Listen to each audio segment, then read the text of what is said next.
জামাত যখনই বাংলাদেশের কোনো নাগরিক যে কোনো জায়গায় নিহত হোক না কেন, সে হামাসে হোক আর সে আগরতলা বর্ডারে হোক বা হিলি বর্ডারে হোক, পাকিস্তান আফগান বর্ডারে হোক, যে নিহত হবে আমি তার পক্ষে, জামাত ইসলাম তার পক্ষেই থাকবে। আমার শ্যামা উমায়েত বলছে ওখানে কিছু আমাদের পররাষ্ট্রনীতিতে কোনো সমস্যা হবে না। তো এই যে ইমিউট কথা, তাহলে বুঝতাম আপনি একটা সরকার আছেন, তাহলে বুঝতাম আপনি বাংলাদেশের সার্বভৌম লোকের সরকার আছেন, জাতীয়তাবাদী সরকার আছেন। কিন্তু আজকে আপনি প্রমাণ করলেন আপনি ভারতের অনুগত সরকার। শুধুমাত্র মিজোরাম বাদে সবই কিন্তু বিজেপি হয়ে গেছে। এখন এই অবস্থার ভিতর দিয়ে যেহেতু যে কোনো বক্তব্য, আসামের সে হিমেল সম্রাট কথা বলেন, সেও তো কথা বলতেছে, ভাষার দুজনেই কিন্তু একরকম। আমরাও দেখতে চাই, সেনাবাহিনীর চিফ দুঃখ করে বললেন আমাদের প্রতিরক্ষা বা আকাশ প্রতিরক্ষা দুর্বল, যে কারণে আমরা মায়ানমারের সাথে পারিনি। এই কথাটা কিন্তু সে ওপেন না বললেও পারতেন। পরের রাষ্ট্রের নীতি, তাহলে পরের রাষ্ট্রনীতি বলতে হবে, কিন্তু বানাই ফেলছে পররাষ্ট্রনীতি। বুঝছেন? এখন এটা পরের রাষ্ট্রের নীতি, তা আমি নিয়ে চিন্তা করবো কেন? এই যে পররাষ্ট্র নীতি, ফরেন পলিসির বাংলা করছি পররাষ্ট্র নীতি।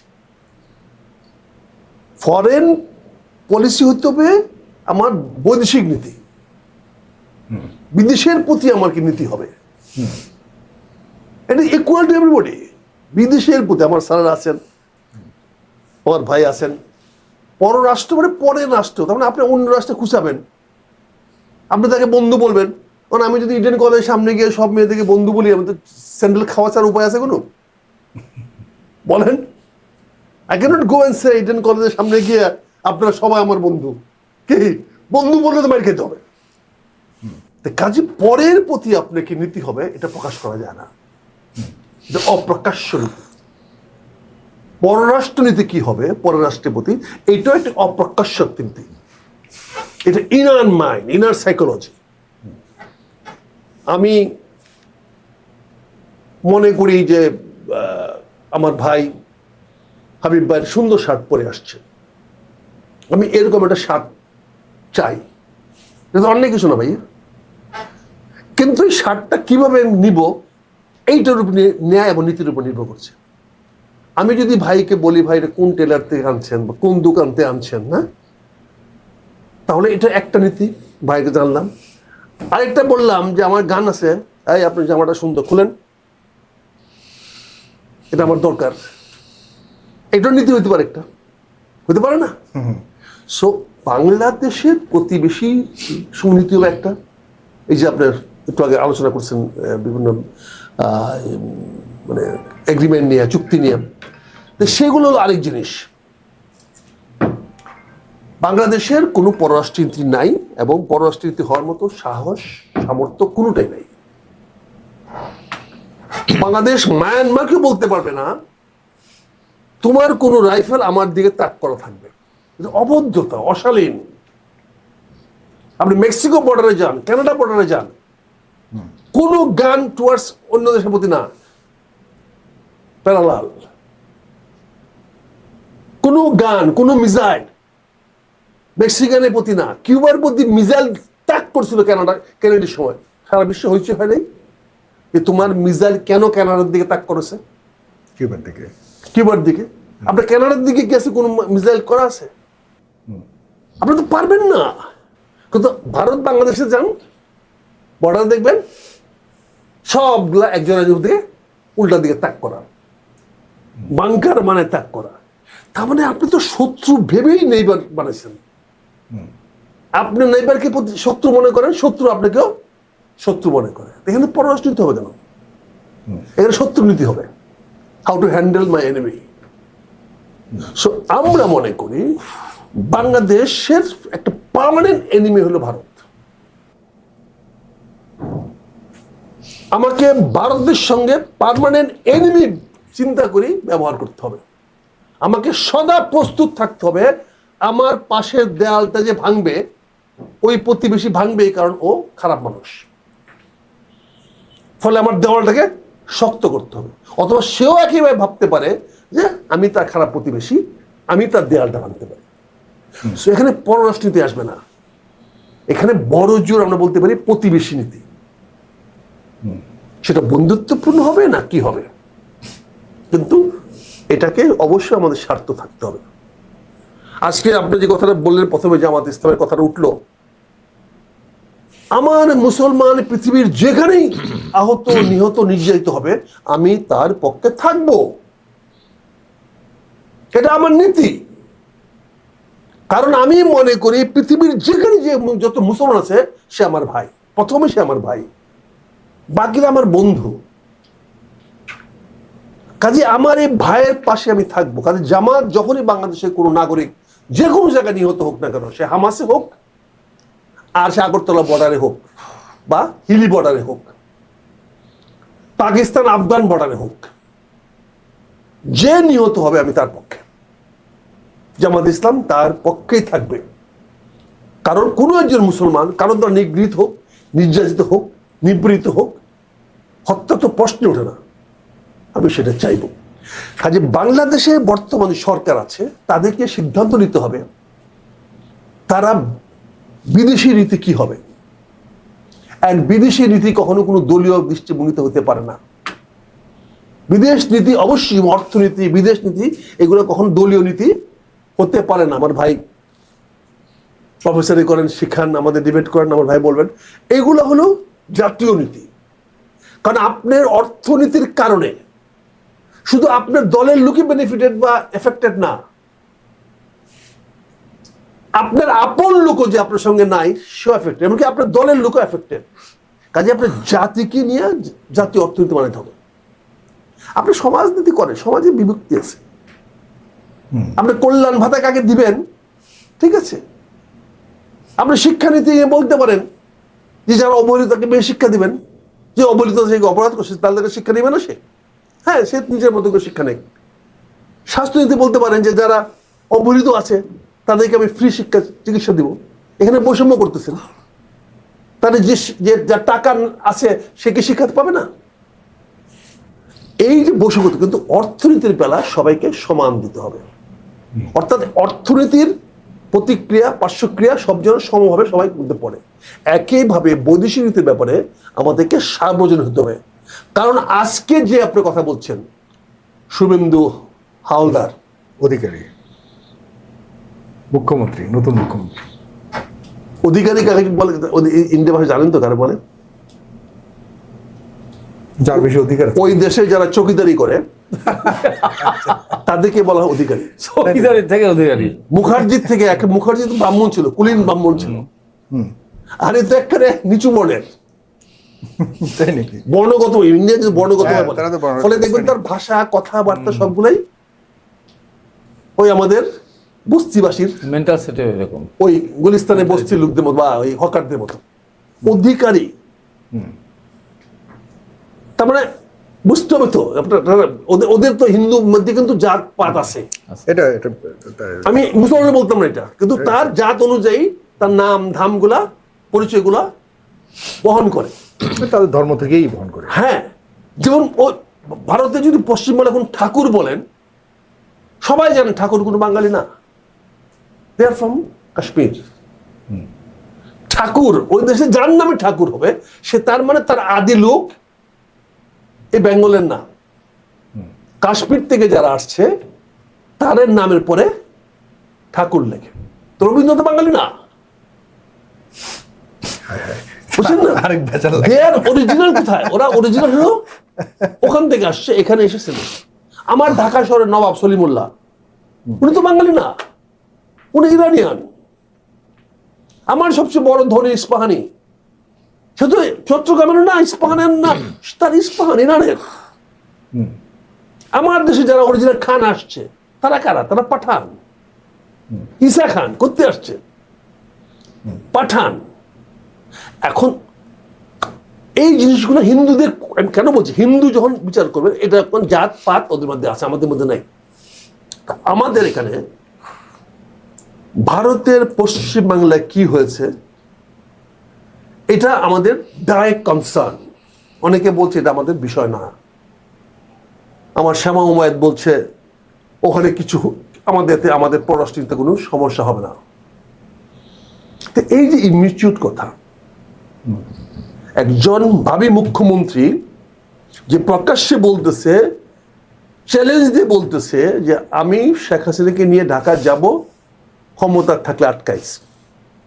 এটা তো আমরা প্রায়ই বলি, শেখ হাসিনা বলতো, আমরা বলতাম গুলিস্তান চত্বর মিটিং করব, আমরা এখনো তো বলি ডাকসুতে যাবো দিয়ে আসি আটকাইস।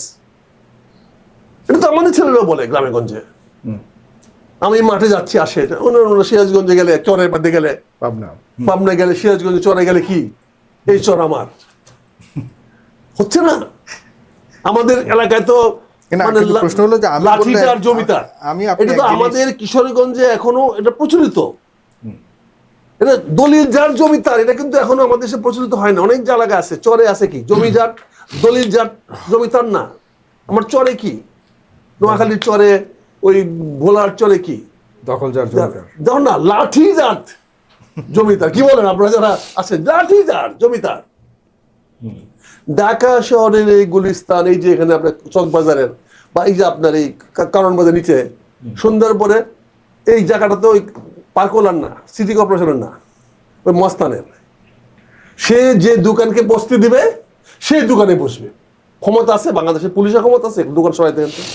আমি তো আপনি চ্যালেঞ্জ দিতে বলছি, এই কারণ বাজারের মুখে রাতে 12টার পরে পুলিশ ঢুকার ক্ষমতা আছে, সিটি কর্পোরেশনের ঢুকার ক্ষমতা আছে। ওখানে সালাম ঢুকবে ওই লোকগুলো দিয়া, ওই যারা ওই এনবিআর এর লোক, নতুন এনবিআর রাতে 12টার সময় ট্যাক্স কালেক্টর তৈরি হবে। আমি চাঁদা বলবো না ভাই, সরকারি দল বললে বলুন না। এটার একটা অংশ পুলিশ পায়, এটা অংশ সব জায়গায় যায়। কিন্তু এটা তো রাত্রে অকশন হয়, প্রতিদিন অকশন হয়। আইসেন চলে রাতে 12টার পর আইসেন, কোন ট্রাক আগে ঢুকবে কোন ট্রাক পরে ঢুকবে দেখেন, ডাইরেক্ট কালেক্ট করা হচ্ছে। এই যে আপনার ভাইরা এখানে আসেন, কি মিথ্যা কথা বলতে আপনাদের ডেলি যান আসেন দেখেন। সো শুভেন্দু অধিকারী যেটা বলেছে সেটা ওইখানতে বলছে, এবং সে সবচেয়ে বড় কিন্তু বলছে ইন্ডিয়ান এয়ারফোর্সের যত কার্গো প্লেন আছে, সে কার্গো প্লেনে ভরে যদি সে কলকাতার ময়লা নিয়ে আসা ঢাকা শহরে ফেলে দেয়, তাহলে ঢাকাকে দাবায় দিবে। তারপরে আমার শামা ওবায়দ বলে না না না, ভারতের নির্বাচনে আমাদের কোনো হয় নাই। আমাদের একটা জোক, একটা চুটকি আছে আমাদের সাথে বলে, এটা স্যারের ছিল। ছোট ভাই এসে বলতেছে যে বাবা আজকে তো বড় ভাইরে বাজারে যে জুতা মাইরে যে অপমানটা করলো, এটা আর বলার মতো রাখে না। তোমার ছেলেকে না হাটে জুতা মারলো, অপমান করলো। তখন বড় ভাই শুনছে, ভাই মিথ্যা কথা বলিস কেন? কেন কি মিথ্যা বললাম? অপমান করে নাই? কোথায় পাইলে আমাকে অপমান করছে? তুই কোথায় পাইলে অপমান করছে? জুতা মারে নাই, ওইটা বল। জুতা মারছে ওইটা বল, অপমান না। কি তাকে অপমান করছে এটা কেমন করে বল? আমার তো উচিত ছিল আমার পররাষ্ট্র মন্ত্রী সাহেবের তাৎক্ষণিক ভারতের অ্যাম্বাসেডারকে ডেকে বলা, তোমার এই প্রধান মুখ্যমন্ত্রী এই কথা বলেছে, আমরা তার জবাব চাই। তাহলে বুঝতাম আপনি একটা সরকার আছেন, তাহলে বুঝতাম আপনি বাংলাদেশের সার্বভৌম লোকের সরকার আছেন, জাতীয়তাবাদী সরকার আছেন। কিন্তু আজকে আপনি প্রমাণ করলেন আপনি ভারতের অনুগত সরকার, যেটা জামাত মেনে নেয় নাই বলে নির্বাচনে পরাজিত হয়েছে। জামাত বলেছে আমি তোমার অনুগত সরকার এখানে হইতে দিব না, হবো না, তুমি পারলে বানাও গিয়া। এই চ্যালেঞ্জ কাজে লাগে নাই, বানায় ফেলছে ওরা, এবং প্রমাণ হয়েছে অনুগত সরকার।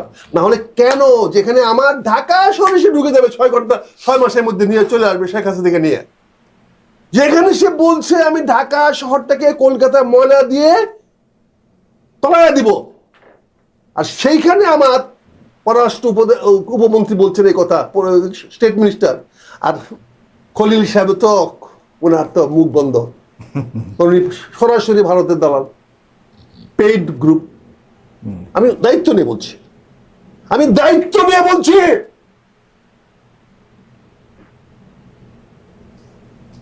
তার সকল লিঙ্ক ভারতের সঙ্গে। He is a link between India, Bangladesh, America. He is not a বিএনপির লোক। হি ইজ নট, আমরা যা রক্ত দিয়েছেন, আপনি কষ্ট করেছেন, মেহনত করেছেন, সে কোন আন্দোলন করছে? তাকে পররাষ্ট্রমন্ত্রী বানাইছেন কেন? শুভেন্দু অধিকারীরা যাতে এই কথা বললে যেন এখান থেকে কোনো রিয়াকশন না হয়। She is a paid Indian agent. আমার জেলে নেবেন, গুলি করবেন, করেন, খুন করবেন। ও এখন তো কি বলছেন, পুলিশ বলছেন মানবতাবাদী হইতে। কি স্বরাষ্ট্রমন্ত্রী বলছে পুলিশকে মানবতাবাদী হইতে। তাহলে হ্যান্ডকাপ গুলো উড়া ফেলান, হ্যান্ডকাপ গুলো সব জমা করে ফেলান না। আমরা এটা বেচা আমরা কটকা খাই কিনা, কটকটি খাই। আমাদের মাননীয় প্রধানমন্ত্রী আরেক ধাপ উঁচায় বলছেন যে পুলিশ যেন আর কোনোদিন কোন ফ্যাসিস্টকে সাহায্য করতে না পারে সেই ব্যবস্থা নেবেন। মাশাআল্লাহ, পুলিশ না থাকলে আপনি 1 ঘন্টা ক্ষমা থাকতে পারবেন?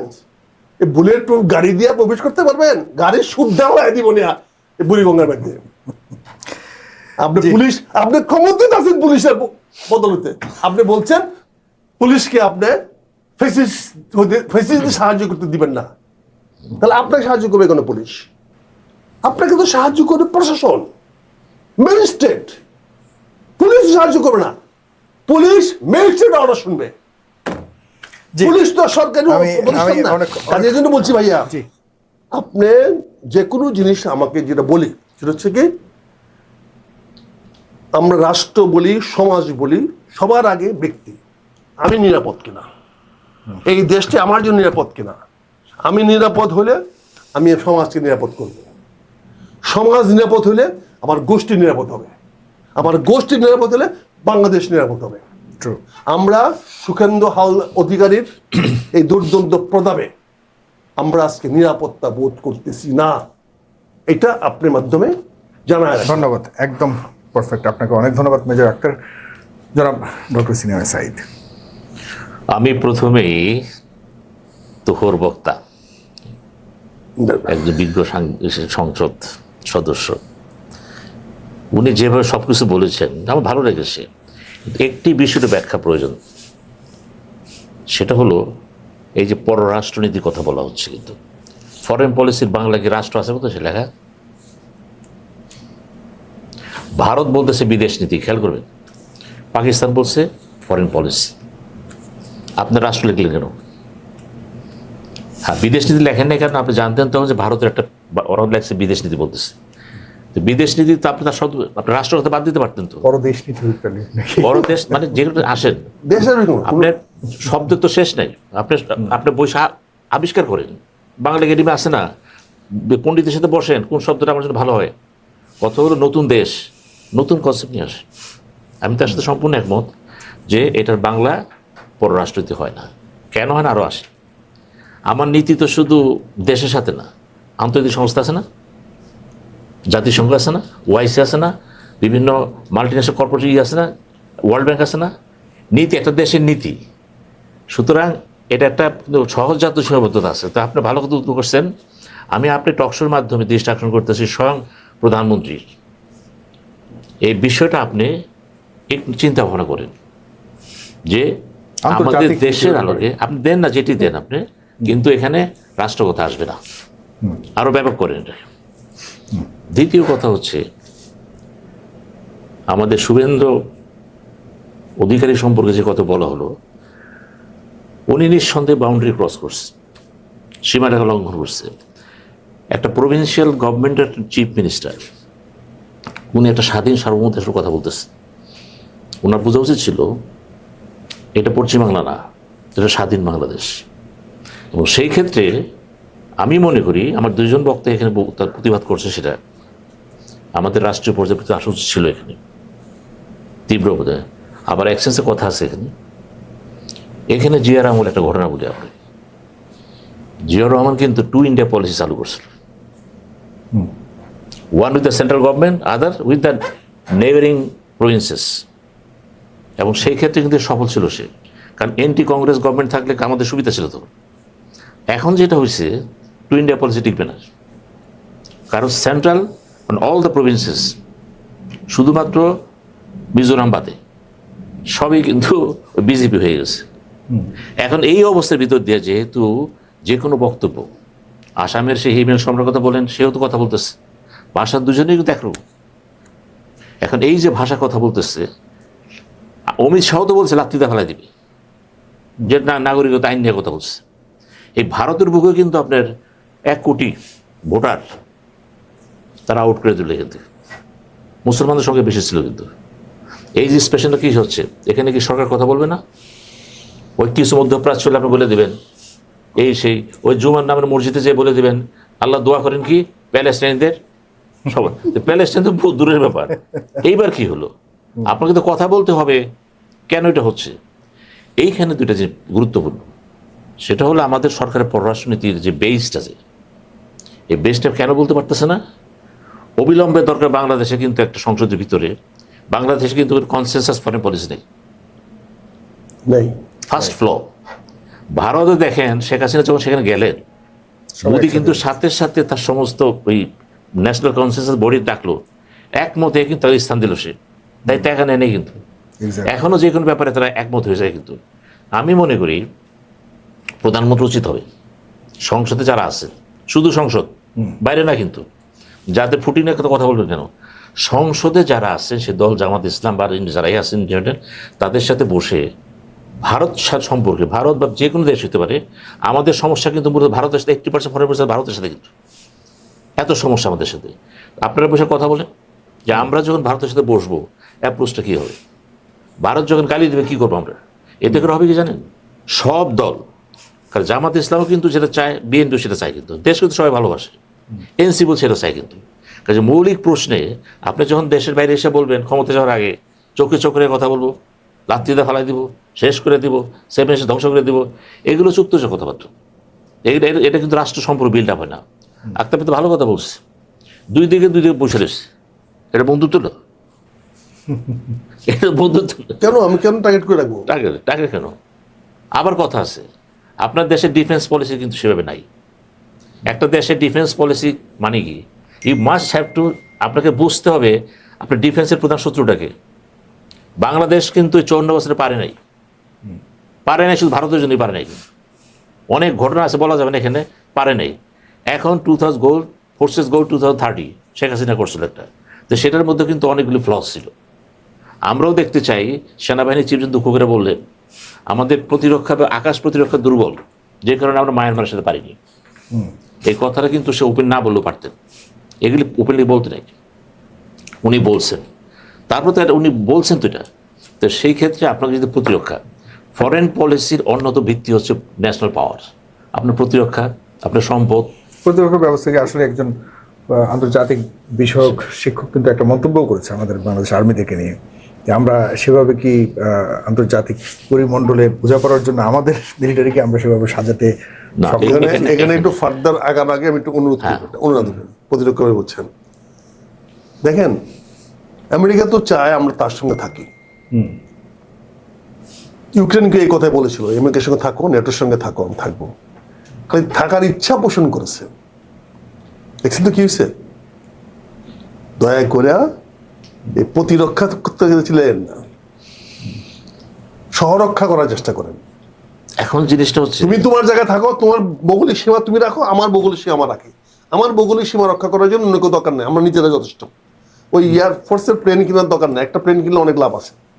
ওই প্লেন উঠতেও পারবে না, এর আগেই ইন্ডিয়ান মিসাইল আমাকে বসায়। এখন এখানে দুইটা জিনিস, এটা প্রতিরক্ষাটা না করে সহরক্ষা করে, সহরক্ষা। একটা হলো যে আপনার দেশ, আপনার সমস্যা, আপনার সমস্যা মেনলি ভারতের সাথে, কিছুটা মায়ানমারের সাথে হয়েছে।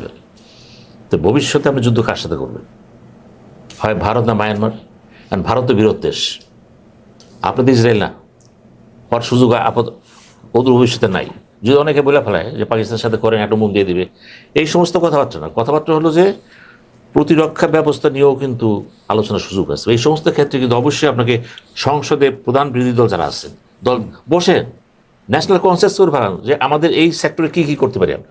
তখন সুবিধাটা হয় কি, যে সরকার যা বলবে অপোজিশন একই কথা বলবে, তখন মেসেজ চলে যাবে কিন্তু যে এই ব্যাপারে কিন্তু তারা একমত আছে।